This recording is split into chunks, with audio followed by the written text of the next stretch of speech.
आइए, मैं अक्षय कुमार सर आपके अपने channel target with Abhishek sir channel में स्वागत करता हूँ। आइए आज हम जानते हैं सुभाष चंद्र बोस के बारे में। सुभाष चंद्र बोस की एक बहुत अच्छी प्रेरणादायक बातें रहीं। संघर्ष ने मुझे एक मनुष्य बनाया, संघर्ष ही मुझे एक अच्छा मनुष्य बनाया और मेरा आत्मबल ही मुझे एक जीवन का एक सहारा बना, जिससे मैं आज एक अच्छा इंसान बन पाया, नहीं तो जीवन में कभी नहीं बन पाया था। उनका जन्म 23 जनवरी 1897 को कटक में हुआ था और 18 अगस्त 1945 को उनका जन्म मृत्यु ताइपे ताइवान में हुआ था। कुछ वैज्ञानिकों का मानना है कि उनका मृत्यु ताइवान में नहीं और दुर्घटनाग्रस्त नहीं, कुछ का मानना है कि उनका दुर्घटनाग्रस्त एरोप्लेन के द्वारा हुआ था। सबकी अपनी अपनी मत रही, लेकिन सही बात है कि उनकी दुर्घटनाग्रस्त ही इनकी मृत्यु हुई थी। और उनकी शिक्षा स्कॉटिश चर्च कॉलेज प्रेसिडेंटी यूनिवर्सिटी में हुआ था और उनकी माता का नाम जानकीनाथ बोस और उनके पिताजी का नाम जानकीनाथ बोस और उनकी माता का नाम प्रभाती बोस था और उनकी पत्नी का नाम एमिली सेकल था। सुभाष चंद्र बोस का जन्म बता दिया ने और द्वितीय विश्व युद्ध के दौरान अंग्रेजों के खिलाफ लड़ने के लिए उन्होंने जापान के सहयोग से आज़ाद हिंद फौज की गठन किया। उनके द्वारा दिया गया नारा बहुत ही इम्पोर्टेंट रहा और उनके द्वारा दिया गया जय हिंद का नारा भी दिया गया है। उन्हीं का द्वारा ये दिया गया नारा जय हिंद का नारा, जो आज हमारे लिए नायक जय हिंद बन पाया, उन्हीं के द्वारा दिया गया नारा है। उन्होंने ही सबसे पहले जय हिंद का नारा दिया। और तुम मुझे खून दो मैं तुम्हें आज़ादी दूंगा, उनका ही एक नारा है, give me blood I will give you freedom. और दूसरा नारा, ये तीसरा नारा और दूसरा नारा वॉक टू दिल्ली, यानी दिल्ली चलो का नारा दिया।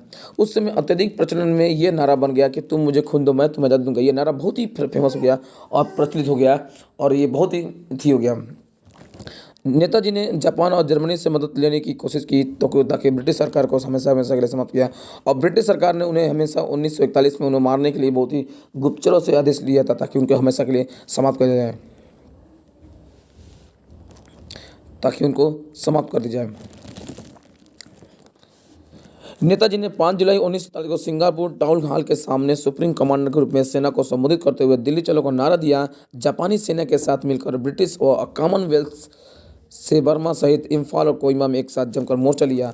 6 जुलाई 1944 को आज़ाद हिंद रेडियो पर अपने भाषण के माध्यम से गांधी जी को संबोधित करते हुए नेताजी ने जापान से सहायता लेने का अपना कारण और आरजी हुकूमत आज़ाद हिंद फौज की गठन किया और हिंद फौज की स्थापना किया। उद्देश्य के बारे में बताया कि इस भाषण के दौरान नेताजी ने गांधी जी को राष्ट्रपिता कहा और गांधी जी ने उनको नेताजी के रूप में कहा।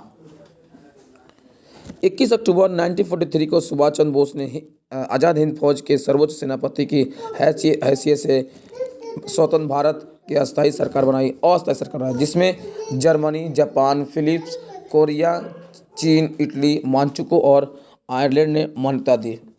जापान ने अंडमान और निकोबार द्वीप इस अस्थायी सरकार को दिए। सुभाष उन द्वीपों में गए और उनका एक नया नामकरण किया। 1944 को आज़ाद हिंद फौज ने अंग्रेजों पर दोबारा आक्रमण किया और कुछ भारतीय प्रदेशों को अंग्रेजों से मुक्त भी करा लिया गया। कोहिमा का युद्ध 4 अप्रैल 1944 से 22 जून 1944 तक लड़ा गया, यानी लगभग यह युद्ध 3 महीने तक लड़ा गया। भयंकर युद्ध हुआ और इस युद्ध में जापानी सेना को पीछे हटना पड़ा था। यही एक महत्वपूर्ण मोड़ सिद्ध हुआ और 6 जुलाई 1944 को उन्होंने रंगून रेडियो स्टेशन से महात्मा गांधी के नाम का एक प्रसारण जारी किया, जिसमें उन्होंने इस निर्णायक युद्ध में विजय के लिए उनका एक आशीर्वाद और शुभकामनाएं मांगी। नेताजी की मृत्यु को लेकर आज भी विवाद है। जापान में प्रतिवर्ष उनको 18 अगस्त को उनका शहीद दिवस के रूप में धूमधाम से मनाया जाता है। भारत में रहने वाले उनके परिवार के लोगों को आज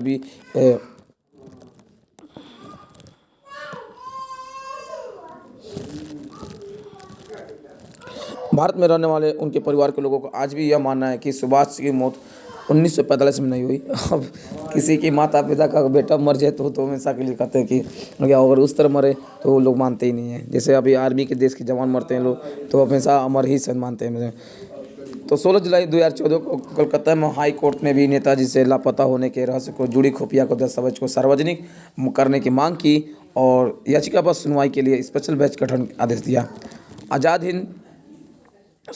हिंद सरकार के 75 साल पूर्ण होने पर उनकी इतिहास में पहली बार 2018 में नरेंद्र मोदी ने किसी प्रधानमंत्री के रूप में 15 अगस्त के अलावा लाल किले पर तिरंगा फहराया और 11 देशों की सरकार ने इस सरकार को एक मान्यता दी आज़ाद हिंद सरकार के 75 ये और ये धीरे धीरे मतलब ये 23 अगस्त 1945 को टोक्यो रेडियो ने बताया कि सेंगोर में नेताजी एक बड़े बम वर्षक विमान से आ रहे थे।